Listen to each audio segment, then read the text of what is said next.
I didn't realize So that. you mentioned Leslie Nielsen, right? And that was one of the topics I wanted to bring up, which is what, like, I think there's a couple of reasons for why this works, right? People always say you can't analyze humor or comedy, but actually you can point to very specific things that make this thing work. And one of them is Leslie Nielsen. So Leslie Nielsen was a serious drama actor at the time. And he had never done comedy. And so they hired somebody who could just say the most ridiculous lines with a completely straight face and then inject some gravitas in this. And this is why the movie works, right? Like, this is just demonstrate the power of deadpan. Like, my favorite style of humor is deadpan, where you just say something funny with a completely serious inflection. And I love doing that at work when people don't expect it, and there's new people on the team who are not used to this, and they're not sure if I'm joking or not. And it's just the best humor, because if it doesn't work, you can just move on. But if it does work, it makes it funnier.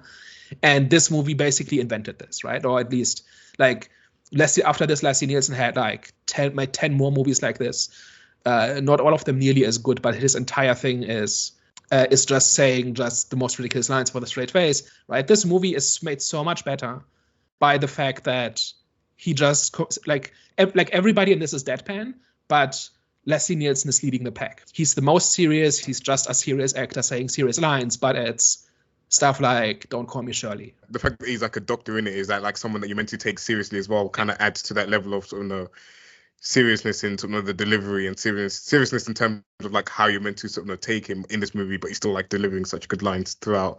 One thing that was interesting as well, even though majority of them had kind of like that deadpan humor, you can still see different personalities in each of them. Like, for example, the I forgot, I'm gonna refer to the main actor's girlfriend. She kind of had like a light, vibrant, kind of like goofy, dumbfounded look, whereas the guy had a more emotional, trying to win back my girl, seriousness, filled with sadness type of deadpan look. And then the doctor was just, he had kind of like that professional, but at the same time, I think his character was so funny because it was like a contradiction to his profession, because he was a doctor, but he was saying the dumbest things, which was so funny. That's what I found hilarious. I was like, okay, that's very smart. But yeah, so he kind of had like that whole professional, dummy type of look as well. So it's crazy how they managed to, even though majority of them had that whole deadpan humor, it's kind of like fascinating to see that each of them had their own personalities, even though they're doing the same thing, functioning the same way.